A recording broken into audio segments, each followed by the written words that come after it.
sometimes reading, mostly pretending. She wrote letters she never sent.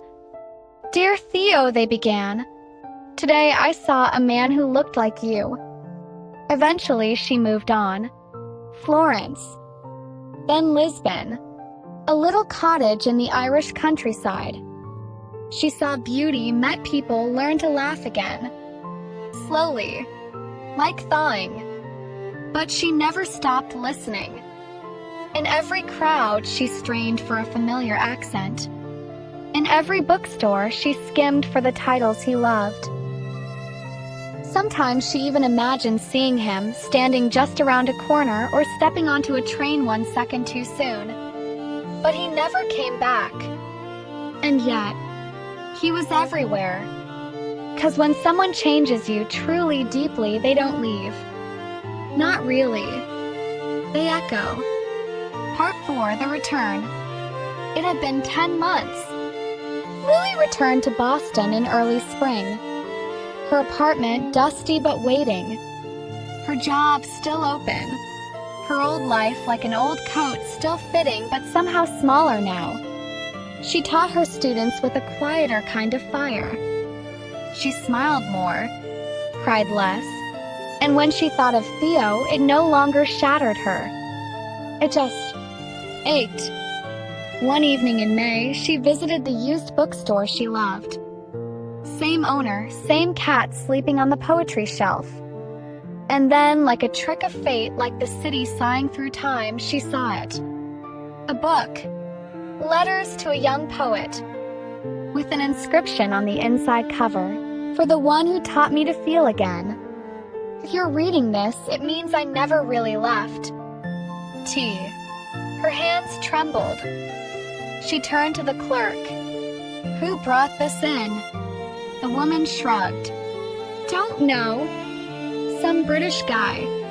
Said it was for someone who might come looking." Last week, Lily stepped outside. The air smelled like rain. Again. And for the first time in months, she allowed herself to hope. Part 5, The Moment After. She found him 6 days later. In Edinburgh. She hadn't been planning to go. She didn't book a ticket until 3 in the morning. It was impulse. Madness. Or maybe something deeper, an instinct that had always pointed toward him. She found him in a small independent shop near the university, surrounded by books, talking softly to an elderly customer about Neruda. He looked older, tired, beautiful. And when he saw her, everything stopped. The store, the air, time between heartbeats. Neither of them spoke. She walked toward him. And then she did what she'd been rehearsing in her head for months. She didn't ask why he left. Didn't demand explanations. Didn't fall apart. She just said, "Hi." And he said her name like a prayer. "Lily." Then silence again. But this time not heavy.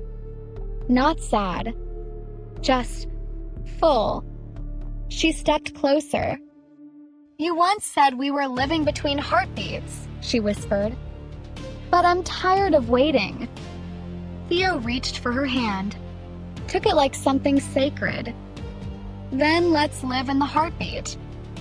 Part 6, The Always After. They walked for hours. Talked. Cried. Laughed. He told her everything. The heartbreak.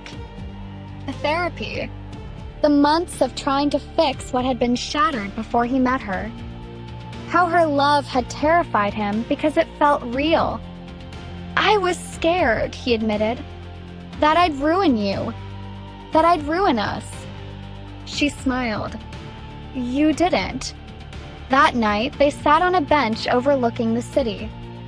The sky a deep indigo, stars flickering like held breath. She leaned into him. "This isn't a fairy tale," she said. "No," he agreed. "But maybe it's something better." "What's that?" "True." They didn't make promises, didn't say forever. They just existed, fully, in the moment, in the heartbeat, together. And this time, he didn't disappear.